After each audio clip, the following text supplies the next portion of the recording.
create the highest, grandest vision possible for your life, because you become what you believe. When I was a little girl, Mississippi, growing up on the farm, only buckwheat as a role model, watching my grandmother boil clothes in a big iron pot through the screen door because we didn't have a washing machine and made everything we had. I watched her and realized somehow inside myself and the spirit of myself that although this was segregated Mississippi and I was colored and female, that my life could be bigger, greater than what I saw. I remember being 4 or 5 years old. I certainly couldn't articulate it, but it was a feeling, and a feeling that I allowed myself to follow. I allowed myself to follow it because if you were to ask me what is the secret to my success, it is because I understand that there is a power greater than myself that rules my life. And in life, if you can be still long enough in all of your endeavors, the good times, the hard times, to connect yourself to the source. I call it God. You can call it whatever you want to, the force, nature, Allah, the power. If you can connect yourself to the source and allow the energy that it is your personality, your life force, to be connected to the greater force, anything is possible for you. I am proof of that. I think that my life, the fact that I was born where I was born, in the time that I was, and have been able to do what I've done, speaks to the possibility, not that I am special, but that it could be done. My intention in creating Masterclass came from the understanding that everybody's story is the same, all stories are connected. And there is nothing that anyone who's living on earth has ever felt or known or experienced on a soul level that hasn't been felt or known or experienced by someone else. One of the most difficult things in life is feeling that you are the only one. You are the only one who's traveled this path, who's felt this way. I had nowhere to go. I was homeless at the time. I lost my family. Next thing I know, I'm in this car for 3 years, man. I'm struggling. Who's experienced such devastation or joy or triumph or victory. So for me, I define a master as someone who has fully stepped in and owned the full progress and trajectory of their life. Persistence pays off. That's lesson one. But hearing stories told from the mouths of people who know how to live, how to course correct, how to keep going, how to never quit, how to rejoice in the good times and have faith in the bad, those people are masters. Anyone who can do that is a master. And their ability to share their stories only helps the trajectory of others who listen. What drives you to keep working so hard? You and I are in the 60s category. And so when you're in your 60s, you've lived more than you're going to live, realistically. So when you realize you've lived more than you're going to live, you can say, why not relax a little bit? Why not just ease up? Why have you decided to even work harder than you did before? Because I think, David, that everybody, the thing that worked for me all these years, whether it was the magazine, or which I still have, or whether it was the show, I understood that there's a common denominator in the human experience. And I want the same thing you want, which is the same thing you want and you want. What we all want is to be able to live out the truest, highest expression of ourselves as a human being. That doesn't end until you take your last breath. What is the truest, highest vision that you hold for yourself? No matter where you are in your life, there's always the next level. There's always the next level to the last breath. So I feel that I always knew that I would be done with the show when I felt like, oh, I've said as much as I could say here on this platform. And then how will I be used? If there were a theme song to my life, Amazing Grace would be one of them, and Keep on Using Me Till You Use Me Up would be another one. You know that Bill Withers song? Yes. So I feel that until you have used your value as a human being, you're not done. I remember when I started the school and I said to my beloved friend, Maya Angelou, I said, Maya, I'm just so proud that I was able to create this school. And I said, this is going to be my greatest legacy. And Maya said to me, you have no idea. Right.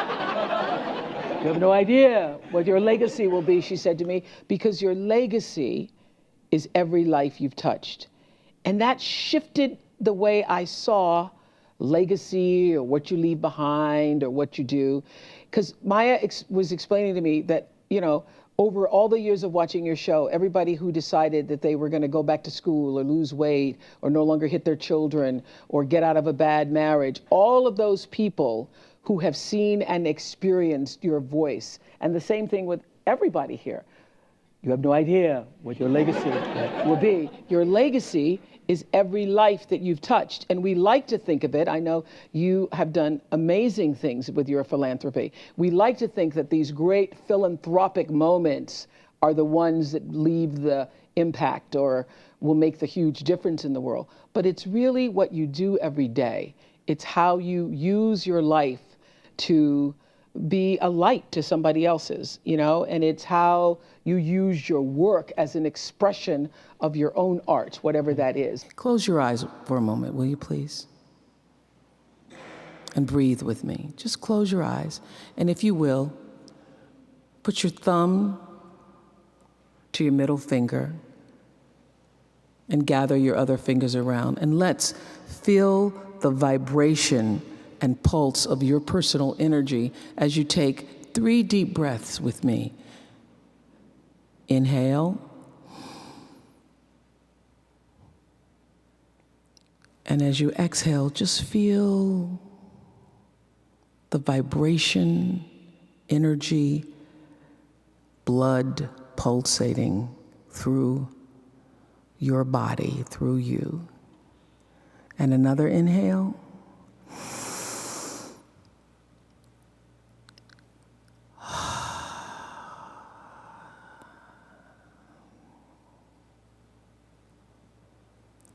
And another inhale.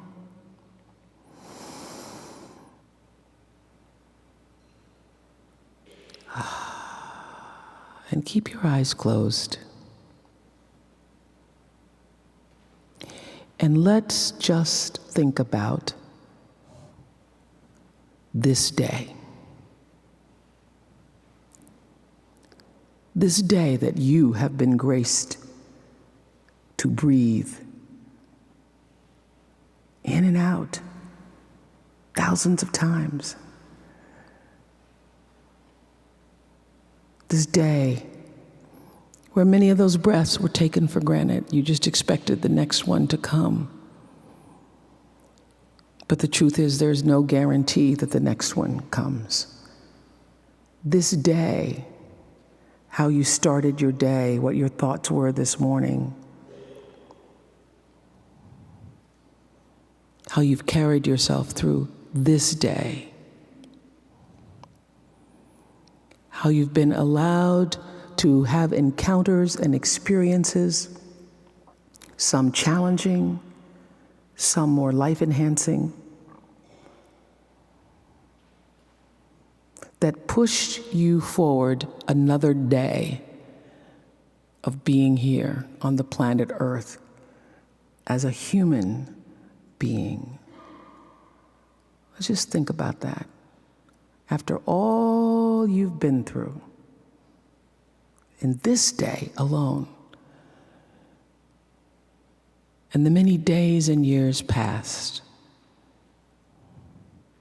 how you got here to this prestigious, esteemed university, the choices you made that have brought you to this day.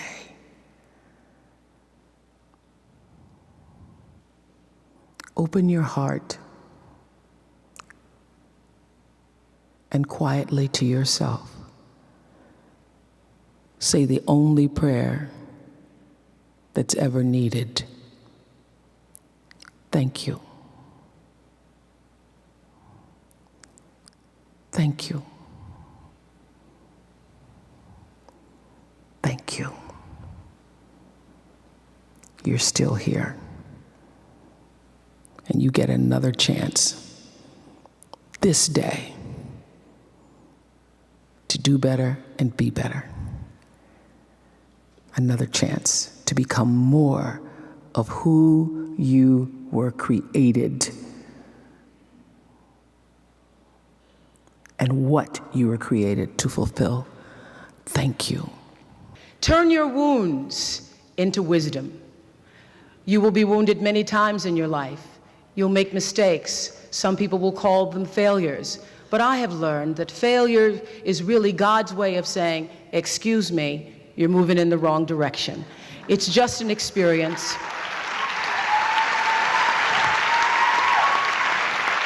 Just an experience.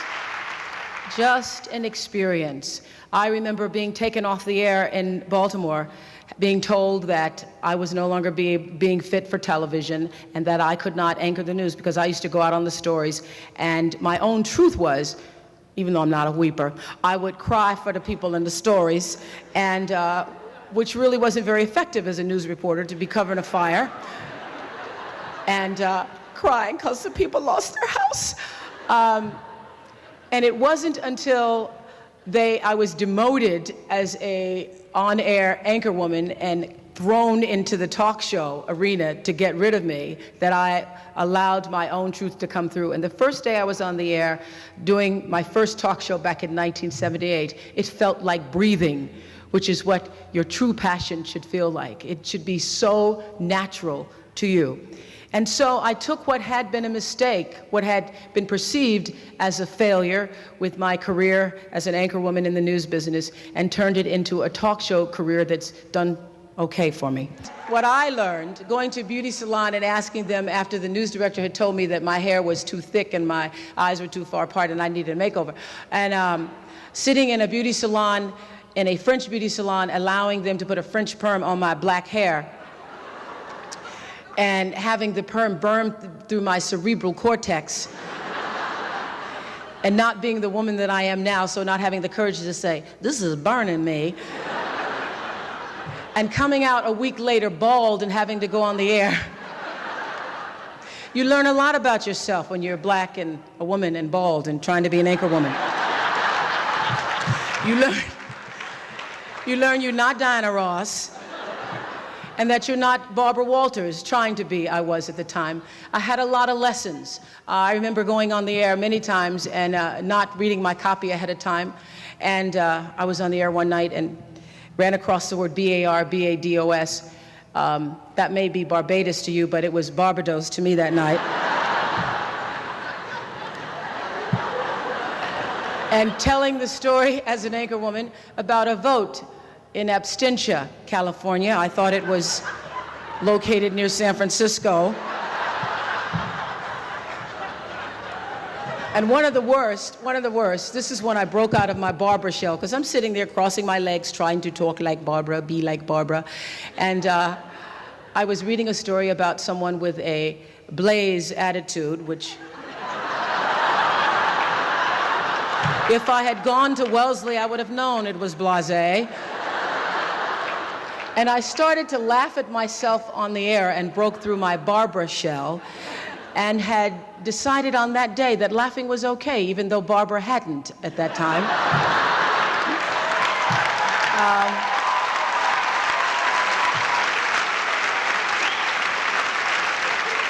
And it was through my series of mistakes that I learned that I could be a better Oprah than I could be a better Barbara. And I allowed Barbara to be the mentor for me, as she always has been. And I decided then to try to pursue the idea of being myself. And I am just thrilled that I get paid so much every day for just being myself. But it was a lesson long in coming, recognizing that I had the instinct, that the inner voice that told me that you need to try to find a way to answer to your own truth was the voice I needed to be still and listen to. Get this is just, remember this, because this will happen many times in your life. When people show you who they are, believe them the first time, not the 29th time.